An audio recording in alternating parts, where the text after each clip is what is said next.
ప్రేమ. ఈ ప్రేమ మనుషులతో ఏం చేయించకుండా ఉంటుంది.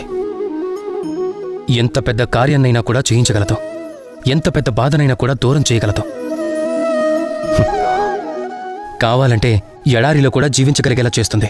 పర్వతాలను ఎక్కించగలుగుతుంది. ప్రతి అసంభవ కార్యాన్ని సంభవం చేయగలుగుతుంది. ఒకవేళ నేను ఇది చెప్పానంటే ఈ ప్రేమ మిమ్మల్ని నటించేలా కూడా చేస్తుంది అని అంటే అప్పుడు మీకు మంచిగా అనిపిస్తుందా? అలా జరుగుతుంది అని మీకు అనిపిస్తుందా?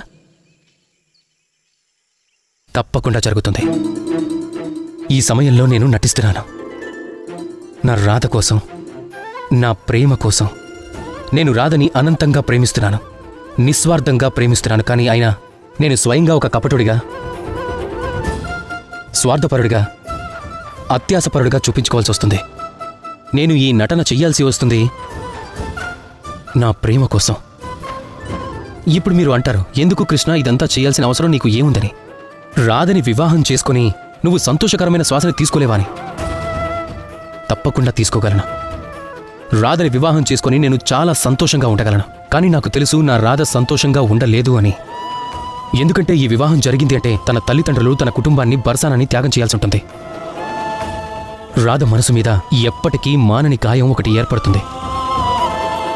తను ఈ దుఃఖాన్ని దాచిపెట్టుకుంటుంది. తను అది తలుచుకుంటూ ఉంటుంది, ఇంకా ఆలోచిస్తూ ఉంటుంది. తన కారణంగా తన తల్లిదండ్రులు ఇంత కష్టాన్ని అనుభవించాల్సి వచ్చిందని. ఇప్పుడు రాధ యొక్క బాధ అనే నేలపైన కృష్ణ తన సంతోషకరమైన భవనాన్ని ఎలా నిర్మించుకోగలడు?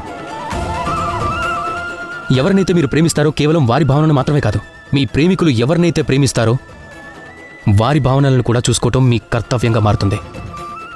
ఇక అప్పుడప్పుడు మన ప్రేమ ఎత్తుకు ఎగురుతుంటే చూడటం కోసం మీరు స్వయంగా కింద పట్టం చూపించాల్సి ఉంటుంది. ఇవే కొన్ని కార్యాలు మీరు మీ ప్రేమ కోసం చేయాల్సి ఉంటుంది.